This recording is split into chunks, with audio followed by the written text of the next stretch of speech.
bonjour à toutes et à tous.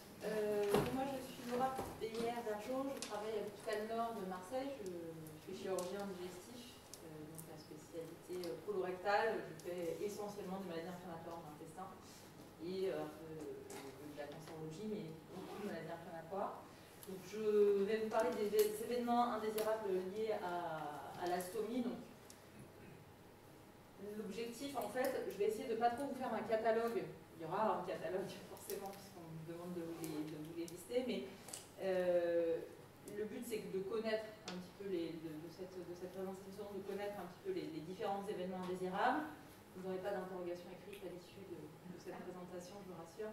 Mais c'est surtout de savoir quand s'alerter. Parce qu'il y a des événements indésirables qui ne sont pas graves du tout, qui peuvent être très impressionnants, mais qui sont sans aucune gravité. Et puis il y a des choses qui, elles, doivent faire réagir rapidement et faire consulter aussi rapidement. Alors, les événements indésirables, ce n'est pas les mêmes qui surviennent selon le délai de mise en place de la stomie. Il y a des complications qui surviennent plutôt en période précoce, donc soit vraiment en période post-opératoire, à l'hôpital ou dans les premières semaines qui suivent la pause, soit dans les on va dire, premiers mois, on est rentré à la maison, on a commencé à s'en servir, à s'habituer à cette stomie, mais bon voilà, il y a encore des petits soucis d'appareillage qui peuvent expliquer certains de ces événements. Et puis il y a des complications vraiment de long terme qui, elles, n'apparaissent pas d'emblée. Et on va voir, alors il y en a certaines qui surviennent un peu dans les deux, donc forcément il y aura des petits glissements dans ce que je vais vous dire, mais en tout cas c'est le plan de cette présentation. Je vais vous parler en premier des complications qui surviennent plutôt précocement et puis ensuite tardivement. Après, il faut savoir que ce n'est pas les mêmes événements indésirables selon le type de stomie. On sait que l'iléostomie, elle est plus pourvoyeuse de complications, tout simplement parce que les selles qui sont émises par l'iléostomie sont plus acides, sont plus liquides, et donc ça ne va pas être pareil d'avoir des difficultés d'appareillage, ça ne va pas avoir les mêmes conséquences quand c'est un liquide acide que quand ce sont des selles moulées qui sont finalement à un pH qui ne vont pas abîmer votre peau. Et puis, il y a certaines complications qui sont vraiment spécifiques de tel ou tel type de stomie. Et puis, c'est pas pareil, en fait, d'avoir une stomie selon la pathologie qu'on va avoir de base. Et donc, parce qu'on n'a jamais une stomie pour rien, c'est qu'il y a une maladie au départ. Et donc, cette maladie, quand c'est la maladie de Crohn, il y a certaines complications très spécifiques dont je vous parlerai en fin de présentation. Vous n'hésitez pas, vous n'êtes pas nombreux, vous pouvez m'interrompre au fur et à mesure. L'essentiel, c'est que, au contraire, c'est mieux s'il y a un échange. Donc voilà, vous pouvez me lever la main, je m'interromps, vous me posez une question, il n'y a aucun souci, ne gardez pas tout pour la fin si vous souhaitez intervenir. Alors je vais commencer donc par les complications précoces. La première complication précoce, c'est la désunion. Alors quand on a une désunion, c'est tout simplement qu'il y a un point ou deux qui lâche. Alors c'est plus souvent sur des patients pour qui la stomie va être montée en tension, soit parce qu'il y a des conditions anatomique compliquée, c'est une opération qui a été faite en urgence dans le cadre d'une péritonite par exemple, ou parce que vous avez un grêle un petit peu court et donc qui a du mal à monter, soit le plus souvent parce que c'est une stomie qui va être mise chez un patient qui est en surpoids et donc l'épaisseur de la paroi abdominale va bien sûr jouer énormément dans les difficultés dans les événements indésirables liés à la stomie.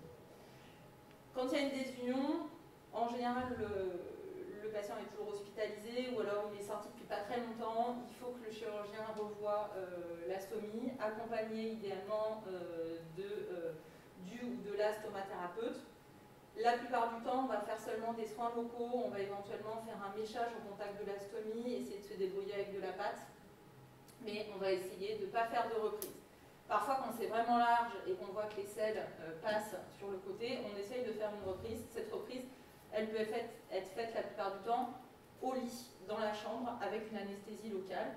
Exceptionnellement, on est amené à réintervenir au bloc opératoire sous anesthésie générale, mais honnêtement, c'est vraiment, enfin moi ça a dû m'arriver, je pense, une ou deux fois sur toutes les désunions de stomie. C'est une complication qui est fréquente, mais le fait de les reprendre sous anesthésie générale au bloc, c'est relativement rare. Donc c'est impressionnant, c'est un peu inquiétant, mais en fait, de cette désunion vont découler probablement après des petites difficultés d'appareillage. C'est jamais une bonne nouvelle d'avoir une désuniostomie, mais souvent on s'en sort vraiment avec des soins locaux. quand on refait des points comme ça sous local, voire sous anesthésie générale, mais sous local, souvent on est dans une zone qui est déjà inflammatoire et ça ne va pas bien tenir, souvent ça va se réouvrir et on va passer à l'option dont je vous parlais, méchage et passe. La deuxième complication précoce fréquente qui peut être associée à cette désunion, c'est l'abcès péristomial. L'abcès péristomial, il peut être dû à une malfaçon au départ, il peut être dû à la maladie aussi. Quand on a une maladie de Crohn notamment, on peut avoir des abcès péristomiaux même si l'astomie a été faite dans des conditions parfaites. Parfois, c'est qu'on a méconnu une lésion de maladie de Crohn active sur le segment qu'on va monter en stomie. Ça peut passer, on a des lésions qui sont microscopiques, donc quand on fait une résection pour maladie de Crohn, on va pas faire des marges de résection. On sait que le credo chirurgical important, c'est l'épargne intestinale, c'est vraiment le message fort qu'on nous enseigne et qu'on enseigne ensuite aux plus jeunes. Et donc il n'y a pas de marge de sécurité comme en cancérologie, on va enlever juste ce qu'on doit être malade. Mais de temps en temps, microscopiquement, il y a des lésions et ces lésions, elles vont parler en post-opératoire et parfois en post-opératoire précoce. Et donc on peut avoir des abcès, mais de temps en temps, c'est juste qu'il y a eu une petite désunion, une petite invagination précoce qui font que les selles passent un peu dans la partie sous-cunalée et qu'on va avoir un abcès qui n'a rien à voir avec la maladie sous-jacente. Donc dans ce cas-là, en fait, là pour le coup, il n'y a pas trop de discussion, il faut mettre à plat cet abcès, soit sous anesthésie locale, encore une fois, ça peut se faire en chambre, soit au bloc opératoire suivant l'importance, et on va mettre en place un système de drainage, donc soit un méchage, on se retrouve avec le tableau de désunion que je vous ai montré tout à l'heure, sauf qu'au lieu que ce soit ouvert tout seul, on aura fait une petite incision. En général, on fait une incision de décharge dans ce cas-là, justement pour ne pas se retrouver dans le tableau de désunion à distance, comme vous voyez ici. Et là, vous voyez qu'il y a des lames, donc là c'est des lames de Penrose, mais ça peut être d'autres types de lames qui sont mises en place. La lame, c'est quoi? C'est juste un drain qui est plat au lieu d'être circonférentiel. D'accord?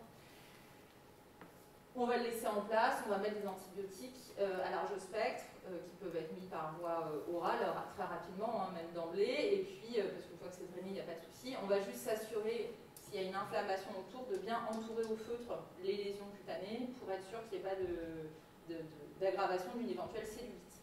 La cellulite péristomiale, ça peut être très embêtant. Ça survient essentiellement, encore une fois, chez les patients en surpoids, voire les patients obèses. C'est pour ça qu'on a tendance à limiter les indications aussi de stomie chez ces patients-là, parce qu'on sait que ça va être beaucoup plus compliqué à gérer en post-opératoire.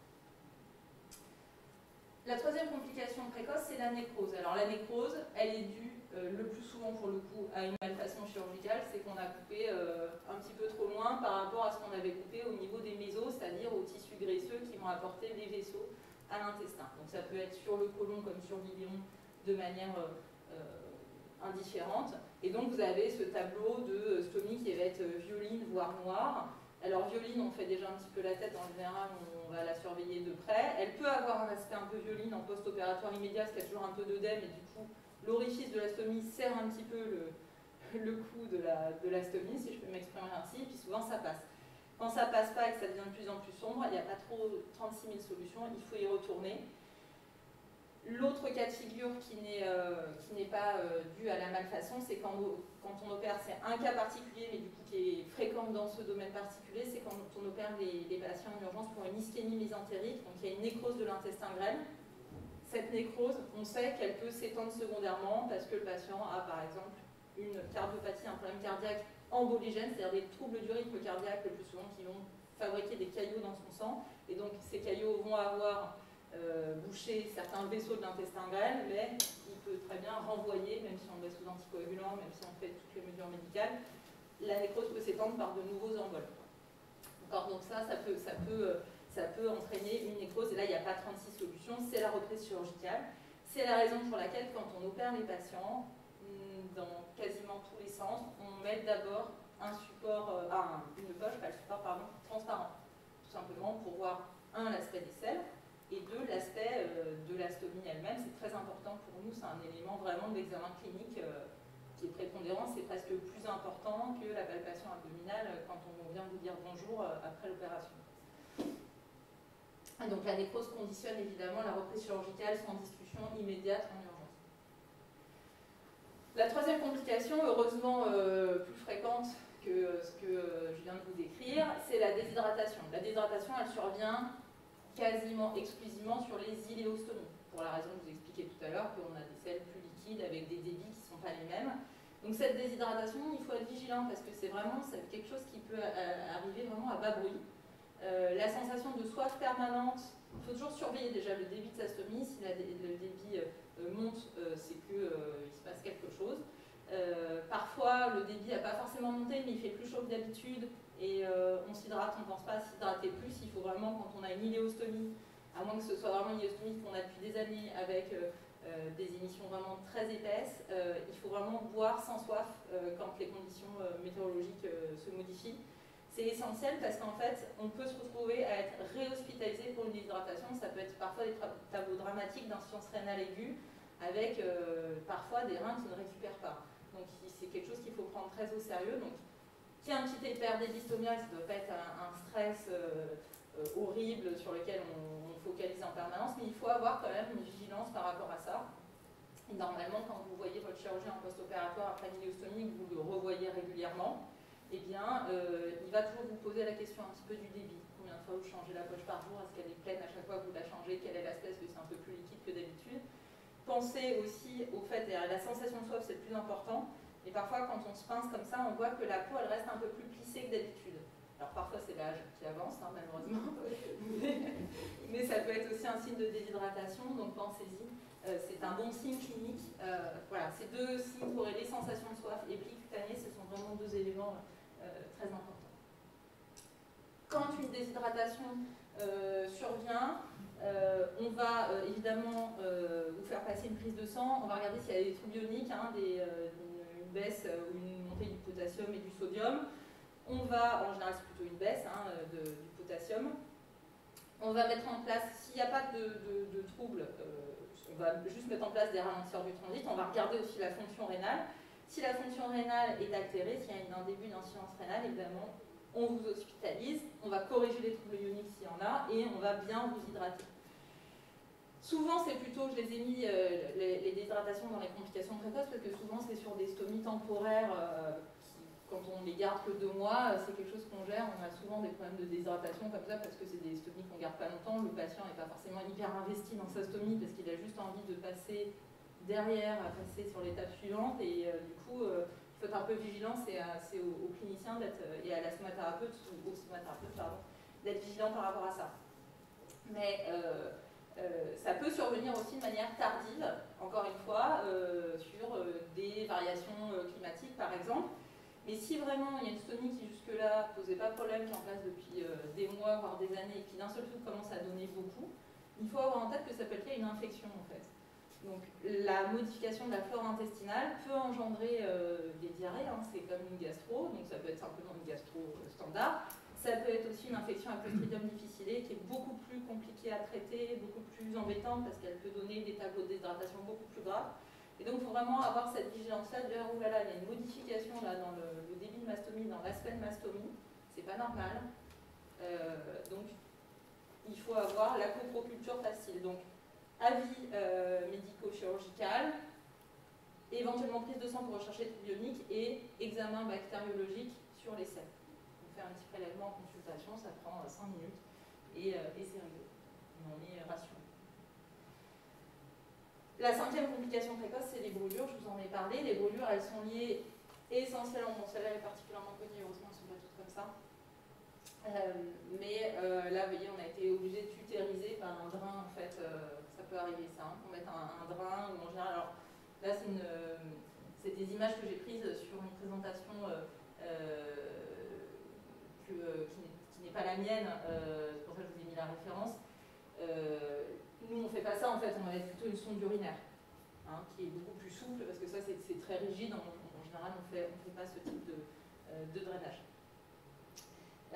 Quand il y a une brûlure, donc c'est pareil, ça survient plutôt au début de la vie avec une stomie, parce qu'en général, au bout d'un moment, on a trouvé le bon appareillage, on a régulé son débit stomial, donc on n'a plus ce genre de soucis.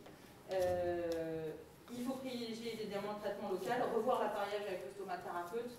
Si les brûlures sont vraiment étendues, c'est pas anodin, c'est une complication qui peut être grave.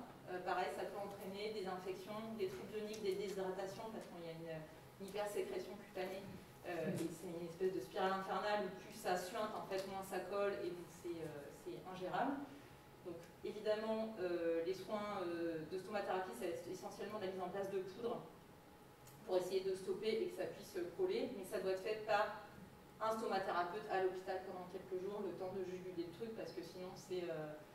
moi j'ai vu des patients revenir, je vous dis que ça c'est impressionnant, mais moi j'ai vu des patients revenir de centres de convalescence, donc opérés depuis, on va dire, 3 semaines, 1 mois, avec des tapadous, donc des espèces de grandes compresses, là, parce que plus rien ne collait et la peau intégralement brûlée sur l'ensemble du tronc.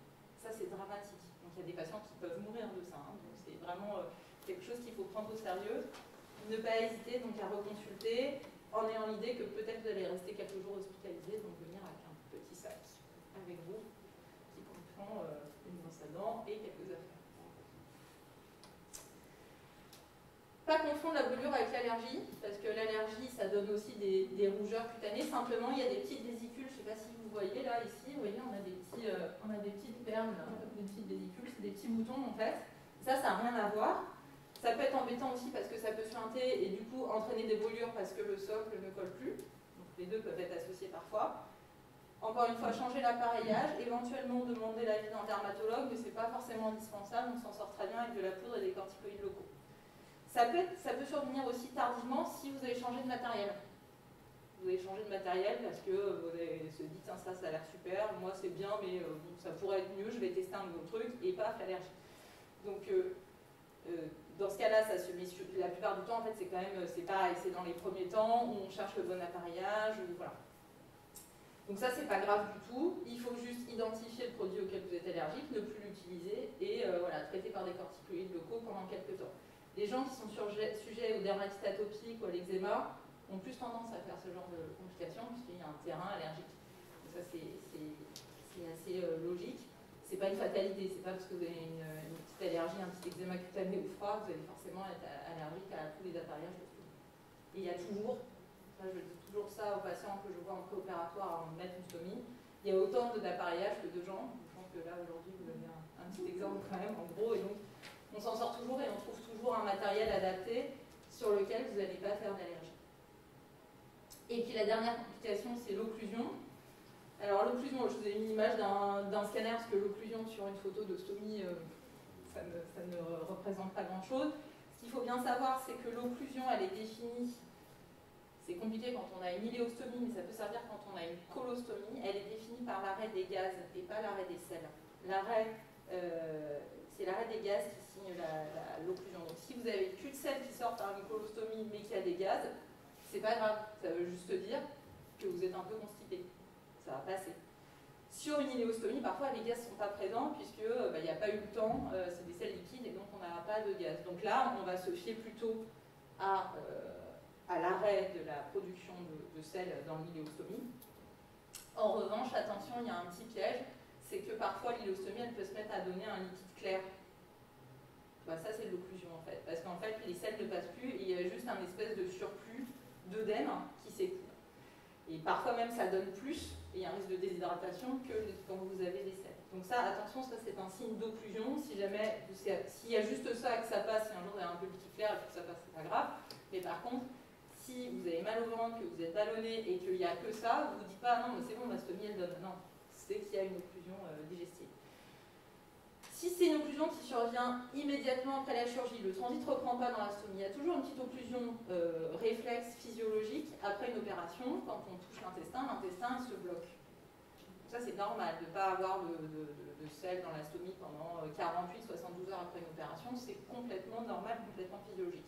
Mais si au-delà de ce délai, la stomie a toujours du mal à reprendre et qu'il ne se passe pas grand-chose, souvent ce qui arrive, c'est que la stomie est trop serrée. En fait, pour éviter que vous fassiez une éventration après, on fait des stomies assez petites. Classiquement, on dit qu'il faut pouvoir mettre 2 doigts. Sauf que vous voyez que moi, mes 2 doigts, ce n'est pas les mêmes que celles d'un rugbyman d'1 m 80. Et donc, c'est pas une règle absolue, les 2 doigts pour l'orifice de la stomie. Et donc parfois, la stomie est trop serrée, c'est pas grave, il faut l'identifier assez vite. C'est une petite reprise chirurgicale par contre, donc ça c'est pénalisant pour le patient, mais on va juste faire sauter un point sur la paroi abdominale, sur la ponévrose, la paroi de solidité du ventre, et puis c'est réglé. Et après, il n'y a plus de raison que ça revienne. Si c'est différé, c'est pas ça, c'est pas une malfaçon, c'est une bride. Hein, alors une bride, c'est quoi? C'est une corde de violon qui est dans le ventre. C'est pas une vraie corde de violon, on n'a pas de crin de cheval dans le ventre, évidemment, on ne balance pas comme ça du crin de cheval quand on opère les gens. C'est simplement une cicatrice, quand vous vous cognez, vous vous blessez, vous avez des cicatrices sur le bras, quand on vous opère, il y a des petites cicatrices comme ça qui se forment dans le ventre et qui deviennent des espèces de petits fils comme ça, qui peuvent aller d'un point A à un point B complètement n'importe où, enfin ça peut survenir à n'importe quel endroit. C'est très fréquent d'avoir des brides, tout le monde ne fait pas d'occlusion sur des brides pour autant, d'accord, mais là vous voyez sur ce scanner par exemple, magnifique signe de la flèche, c'est ce que je montre aux externes, aux étudiants, là en fait c'est l'intestin qui est plat, c'est pas la bride, et là c'est l'intestin qui est dilaté en amont, et bien la bride en fait elle est en travers ici. Et elle va bloquer un jour pour une raison X ou Y. À chaque fois, on nous demande mais qu'est-ce que j'ai fait de mal, j'ai mangé trop, non, c'est juste le hasard. Il y a un moment donné, ça s'est coincé.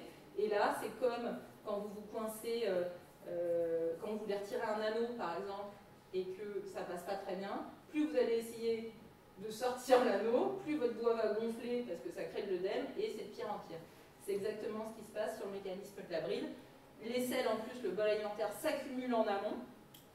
Ça crée de l'œdème et c'est de pire en pire. Donc la façon de régler le problème dans ce cas-là, évidemment, c'est de consulter aux urgences parce que ça peut être dramatique, hein, ça peut être pourvoyeur de péritonite, hein, peut avoir l'intestin qui s'abîme et qui se perfore.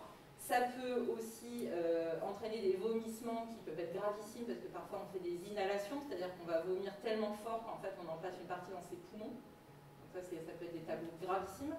Donc il faut consulter aux urgences quand on est en occlusion, vous ne réfléchissez pas, ça ne passe pas par le cortex, c'est bulbaire, occlusion, sur urgence. Je vous rassure, 90% des brides, elles sont traitées de manière non opératoire. Comment on fait? Évidemment, on vous met à jeun. Et on ne fait pas que vous mettre à jeun, on fait ce petit truc que peut-être certains d'entre vous ont déjà vécu, qui est très très agréable, je pense. Je n'ai jamais vécu personnellement, mais c'est la sonde gastrique. On va passer un petit tuyau dans le nez qui va dans l'estomac.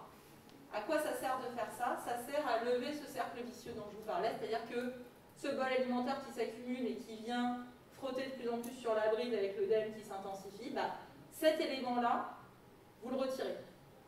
Vous n'avez plus cette hyperpression en amont de la bride par les aliments. C'est retiré par la sonde, ça ne s'accumule plus, et donc vous cassez ce cercle vicieux et vous levez la bride sans rien faire. Pourquoi on n'opère pas à chaque fois qu'il y a une bride? Parce que quand on opère, on recrée de nouvelles brides. Donc, on les opère, ces brides, que si, au bout de 48 heures, malgré le traitement médical bien conduit de je vous ai perfusé, j'ai traité la douleur, j'ai mis la sonde gastrique, je vous ai mis à jeun, si malgré ça, au bout de 48 heures, vous êtes toujours en occlusion, là, malheureusement, on va au bloc, mais c'est un peu contraint et forcé. Et c'est seulement dans 10% des cas. Un petit peu de science, pas beaucoup. Juste pour vous dire que là, il y a vraiment une morbidité, donc il y a des complications spécifiques de l'iléostomie, et ces complications, je viens de vous les citer. Une de celles qui est vraiment un petit peu embêtante sur l'iléostomie, c'est la déshydratation qui va entraîner des réhospitalisations. Là, c'est des données d'une cohorte nationale américaine, donc il y a plusieurs milliers de patients dans cette étude, il y en a 8000. Et ce qui ressort en fait, c'est que le fait d'être porteur d'une maladie inflammatoire de l'intestin, donc que ce soit Crohn ou RCH, c'est un facteur de risque de déshydratation sur l'iléostomie. C'est-à-dire que si on prend tous les patients qui ont une iléostomie, pour X ou Y raison, donc une ischémie ésentérique, ce que je vous disais tout à l'heure, un cancer ou une maladie inflammatoire chronique de l'intestin, quand on a une NICI, on a plus de risque d'être déshydraté sur cette NICI. L'autre élément sur lequel j'attire votre attention, c'est que quand on ferme cette stomie, parfois on ferme la stomie, et c'est pas anodin non plus une fermeture de stomie. Il y a les événements désirables liés à la stomie, mais il y a les événements désirables liés à la fermeture de stomie. Cette fermeture de stomie, elle a 20% de complications. Donc un patient sur 5 qui est opéré d'une fermeture de stomie, on se dit c'est une petite opération, c'est la dernière, j'ai fait tout le reste. Souvent quand on fait une iléo-anale par exemple, on passe par 2 grosses chirurgies quand même lourdes. La fermeture de stomie, c'est le truc, ça y est, c'est le petit truc en plus. Ça fait suer de retourner à l'hôpital, mais enfin on va vite à la maison. Là, c'est pas si simple que ça. Alors, c'est souvent des complications qui ne sont pas graves. Vous voyez que le taux de réopération, il chute à 8%, donc c'est moins de la moitié des patients. Mais voilà, c'est quand même pas anodin d'avoir une fermeture de stomie. vers des fistules, de nouvelles déshydratations, des occlusions, donc c'est pas quelque chose qui est anodin. Ça sort un petit peu du contexte de la question qui m'était posée, mais je trouvais que c'était intéressant quand même de vous le préciser. Alors sur les événements indésirables à long terme, il y en a une qui est, il y a deux stars, hein, c'est l'éventration et le prolapsus. Donc je vais m'attarder surtout sur celle-là et j'irai plus vite sur les autres. L'éventration, en fait, il faut bien voir que, je vous ai dit, il ne faut pas faire un trou trop serré parce que sinon vous n'allez pas reprendre votre transit. Donc le fait d'avoir une petite éventration, c'est quasiment physiologique. Et les gens qui viennent pour se plaindre d'une éventration péristomiale, en fait, c'est un patient sur deux qui a une stomie. Donc c'est extrêmement fréquent. Si c'est une toute petite éventration, en fait, le mieux c'est de la négliger, de ne rien faire du tout. Et on va indiquer une intervention seulement si cette éventration elle est compliquée, c'est-à-dire qu'on va avoir une occlusion sur cette éventration, ou si elle est gênante du fait de sa douleur ou de son volume. Quand elle se complique, qu'est-ce qui se passe en fait? C'est juste que là vous avez l'orifice de la stomie qui s'est un peu élargi avec le temps, qui forme cette éventration, et puis vous avez une anse intestinale. Alors là c'est une anse intestinale contiguë, mais ça peut être une autre anse intestinale qui vient se penser, vous avez une éventration étranglée. Donc ça donne un tableau d'occlusion digestive comme je vous l'ai décrit tout à l'heure, sauf que là vous comprenez bien que ça ne va pas passer tout seul et qu'en plus le fait que ça serre comme ça, c'est un étranglement, hein, éventration étranglée, là il y a un risque de nécrose important, donc c'est une urgence chirurgicale immédiate. Il faut aller au bloc tout de suite pour réduire cette éventration et fermer l'éventration. Mais parfois c'est juste que la plupart du temps en fait ça survient de manière très rare.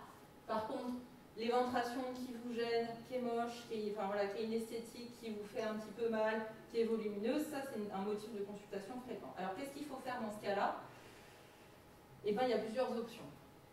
Première option, c'est de rien faire. Si y a un terrain très fragile, il vaut mieux rien faire que faire une mauvaise opération. On peut faire ce qu'on appelle une rafie simple, c'est-à-dire juste fermer avec des points. Ici vous avez une vue en célioscopie d'une éventration péristomiale par l'intérieur. Donc là, vous avez l'intestin. Pardon, je montre avec la souris, mais en fait, ça ne marche pas. Vous avez les branches de l'intestin, donc c'est une ilostomie latérale, là, qui monte à la peau, sauf que l'orifice de l'éventration, vous voyez que l'orifice péristomial est beaucoup plus large que ce qu'il devrait être. Bon, bah, ça, on peut le refermer juste par des points. Ça, on le sait, alors c'est des données d'éventration de la paroi abdominale globale, ce n'est pas des données spécifiques à la stomie, puisque quand on fait juste des points, on a 30% de récidive.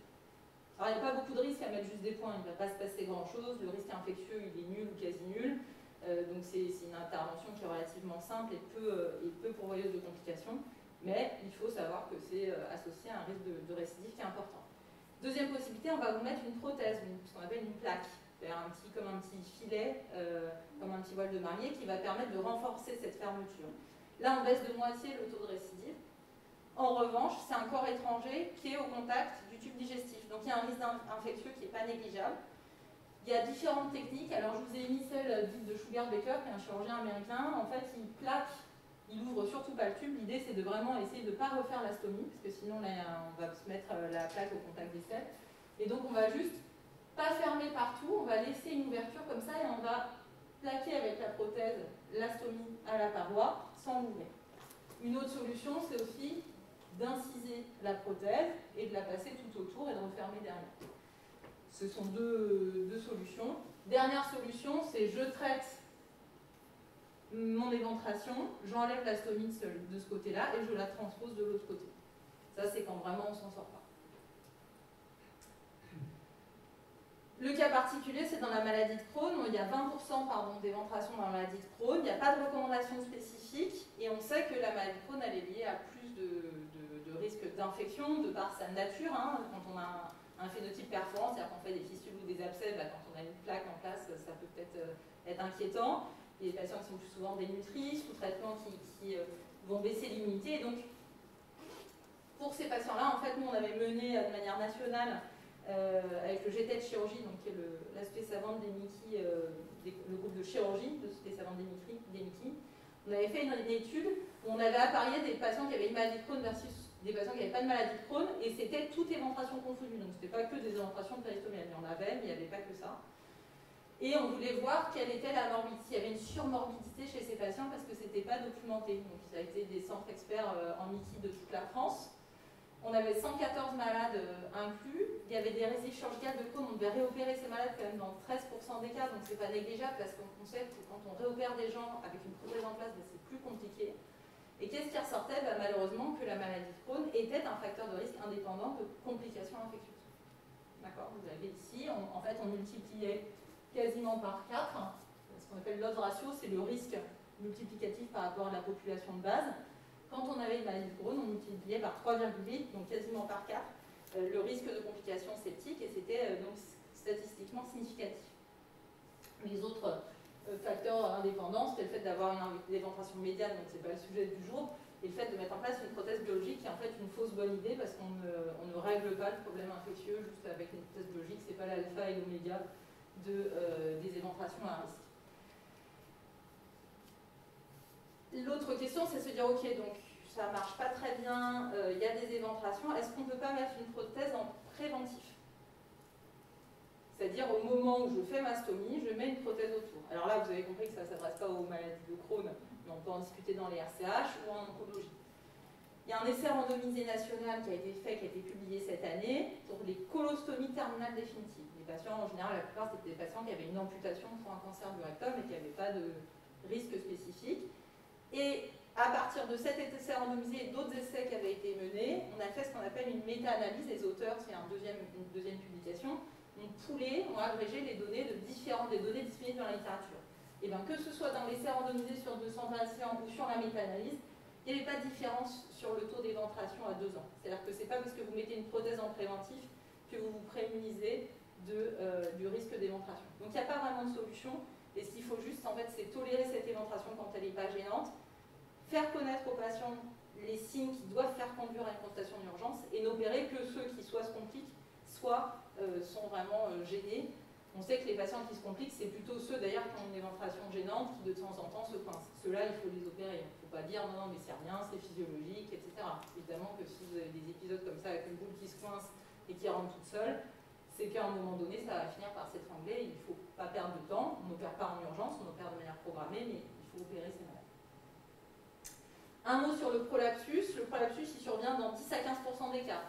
Éventration, 50%. C'est quand même plus rare.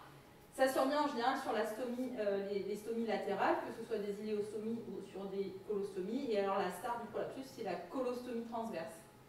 C'est celle qui est faite souvent dans les gangrènes de Fournier, quand on a une cellulite du périnée ou des lésions périnéales très graves avec des infections très graves. Et bien parfois en urgence, on fait une colostomie transverse, particulièrement chez les patients en surpoids parce que c'est plus simple à monter qu'une stomie à gauche, une colostomie gauche. Et bien ça, alors souvent c'est contrairement à ce qu'on pourrait croire, c'est le segment d'aval en fait qui sort. C'est pas le segment d'avant. C'est vraiment impressionnant. Et c'est vraiment impressionnant. Et ça fait très très peur. Mais en fait, c'est pas grave. C'est comme voir passer une couleuvre dans son jardin, ça fait peur, on a l'impression qu'il y a un serpent. En fait, c'est bon, c'est une couleuvre. Donc faut pas se... Donc le prolapsus, c'est la couleuvre de la stomie. Petit message. Voilà. Donc le plus souvent, il faut le traiter par le mépris. Mais il faut savoir quand s'affoler. Parce qu'il y a des formes compliquées de prolapsus. Parce que le risque, en fait, c'est que quand elle se prolapse comme ça, elle se coince et qu'elle s'ischémie.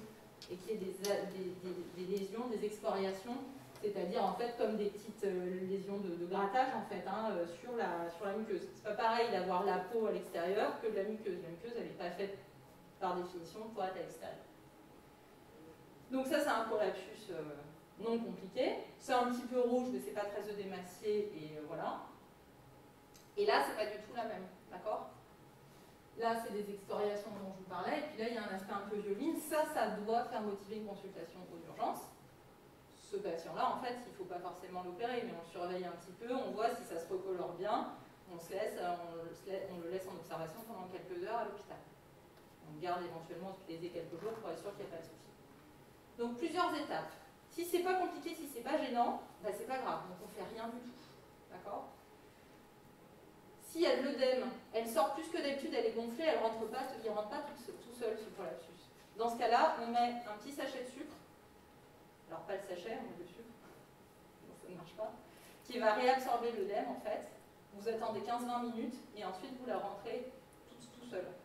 Ça, les patients ne le savent pas forcément, voilà. Ça marche très très bien. Donc vous allez venir aux urgences, vous allez attendre 3 heures, on va vous mettre du sucre dessus et rentrer ce que vous auriez pu faire à la maison. Je n'en ai pas eu, mais j'ai vu quelqu'un qui m'a appelé. Ouais. C'est vrai que... Il faut juste mettre du sucre. Mais en fait, ça paraît complètement fou, non, mais du sucre de commerce, hein. Mettre du sucre roux. J'ai fait exprès de mettre une marque qu'on ne connaissait pas pour pas faire de... mais voilà, ça va absorber l'œdème. On attend 15-20 minutes, alors c'est pas très agréable, il faut se munir un petit peu de compresse, et puis si on ne le sent pas, on va aux consultations avec l'estomathérapeute, mais n'allez pas aux urgences pour ça, quoi. Il vaut mieux avoir une consultation avec l'estomathérapeute, et si vous sentez que vous êtes un petit peu, vous êtes à l'aise, et bien vous le faites, vous mettez un peu de sucre dessus, des petites compresses, on reste allongé, évidemment, en position allongée pendant 15-20 minutes, et ensuite on la rentre, c'est terminé. Voilà. Ça, c'était le petit tuyau de la présentation. Après, s'il y a des excoriations, comme je vous montrais tout à l'heure, en aspect violine, là, vous consultez en urgence. Alors, pas forcément aux urgences, mais si le stomathérapeute ou le chirurgien peut vous voir dans la journée, bah, c'est quand même l'idéal.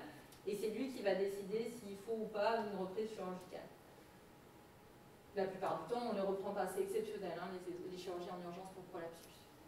Si elle est gênante ou qu'il y a souvent des complications, que vous aimez le sucre, mais qu'il y a un moment, bon voilà, quand même, voilà, c'est tous les jours et que c'est compliqué, ben, on peut discuter en consultation de faire une reprise. Cette reprise, on va juste soit refaire la stomie en recoupant un petit morceau, soit la transposer. Le truc, c'est qu'on n'est pas bon en termes de résultats. On sait que ça récidive très, très fréquemment, et donc on le fait vraiment qu'en dernier recours quand le patient il n'en peut plus, et que voilà, mais on vous informe bien dans ce cas-là que malheureusement le résultat risque de ne pas être à la hauteur de vos attentes, même sur les transpositions. L'invagination et la sténose, souvent elles vont de pair, mais on peut avoir l'un sans l'autre. Ça ne nécessite une réflexion, une transposition que s'il y a des conséquences. S'il n'y a pas de problème d'appareillage, s'il n'y a pas d'occlusion, c'est pas grave. En fait. C'est pas esthétique, mais de toute façon il y a un socle dessus, donc on s'en fiche un peu que ce soit pas très esthétique. Et ça ne va rien faire. Si ça n'impacte pas votre qualité de vie en termes de difficulté d'appareillage, il ne faut rien faire, en sachant qu'on peut faire des dilatations en consultation sous anesthésie générale avec des petites bougies qu'on appelle des bougies de Hegar qui sont de diamètre progressif, ça va de millimètre en millimètre. Mais voilà, la plupart du temps, on ne fait rien du tout, sauf si voilà, on voit qu'il y a vraiment un ralentissement du transit, que les selles ont du mal à passer. Alors c'est plus fréquent sur les colostomies que les iléostomies, ça.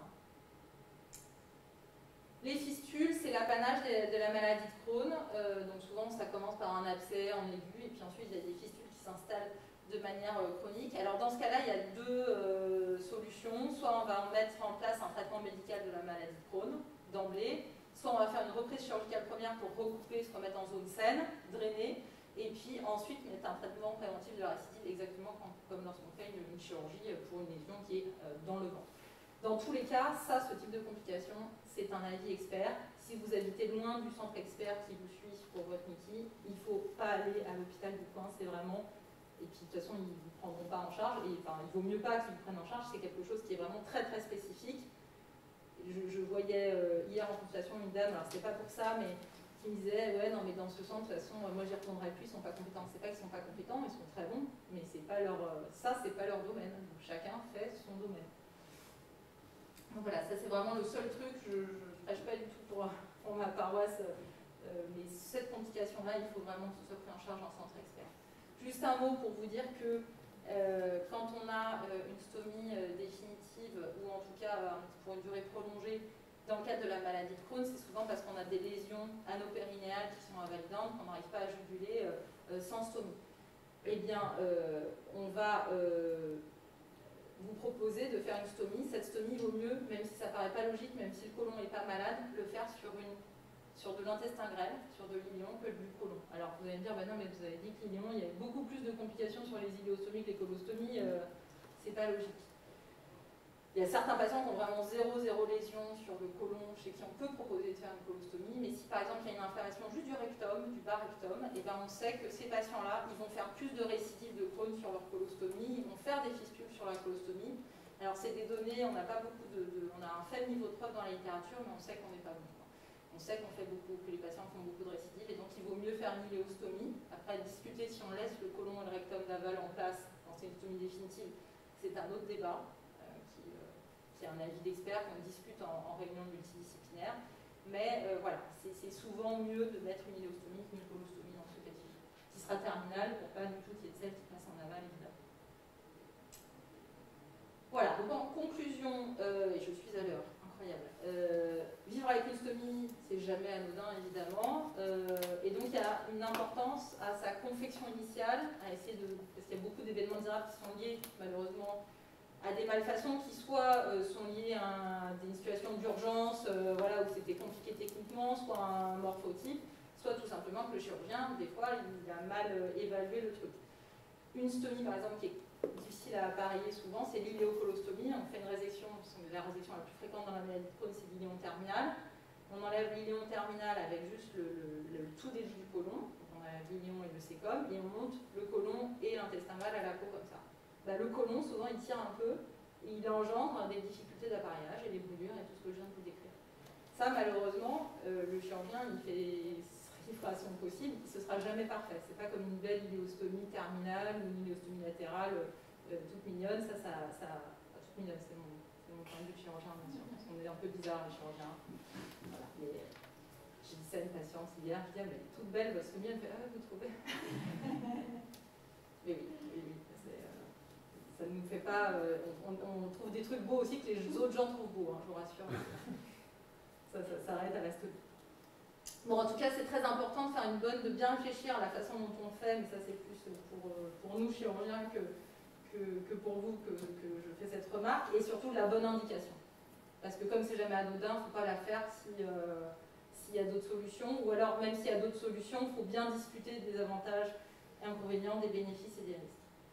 Il y a, vous l'avez vu, beaucoup d'événements indésirables, mais même gênants, qui ne sont pas du tout dangereux, qui peuvent être très impressionnants mais pas dangereux. Je pense notamment à l'éventration non compliquée qui n'est pas très volumineuse et au prolapsus. Il faut quand même que vous sachiez identifier les situations d'urgence, donc je vous les reliste là pour que vous les ayez bien en tête. C'est la nécrose, notamment sur le prolapsus compliqué, l'éventration étranglée, l'occlusion d'autres causes, et puis les abcès. Il ne faut surtout pas attendre s'il y a une brûlure cutanée qui s'installe ou un hyperdébit qui s'installe. Il faut consulter rapidement votre stomathérapeute ou votre chirurgien référent. Parfois les deux, nous on essaye de faire des consultations cumulées où on voit le patient, on est deux à voir le patient ensemble. C'est important, il faut juste après refaire un petit courrier ou réexpliquer au patient suivant son degré d'expérience qu'il faut peut-être faire un socle, une découpe un peu plus petite parce que la stomie, elle est comme vous, elle évolue dans le temps, elle n'est pas la même à un temps T 2 ans après. Et donc, il ne faut pas rester sur la découpe qu'on vous avait donnée initialement parce que votre stomie, elle a changé comme vous avez changé. Et donc, voilà, il faut avoir cette relation de confiance avec le stomathérapeute et le chirurgien. Ça ne veut pas dire qu'il faut y aller toutes les 4 matins. Quand on a une stomie, en plus, quand on a une stomie à vie, on ne va pas passer sa vie à avoir tous les 3 mois son stomathérapeute ou son chirurgien, mais simplement, il faut savoir qu'on peut les contacter, qu'ils sont là, faire un petit check-up quand on a un doute. Ça fait plaisir à tout le monde en plus. Voilà. Nous, on est contents de voir que finalement ça va bien, qu'on a fait quelques petits ajustements qui vont vous permettre justement d'éviter une complication peut-être dans 3 ou 6 mois, et que voilà. Je vous remercie de votre attention et donc vous pouvez me poser des questions.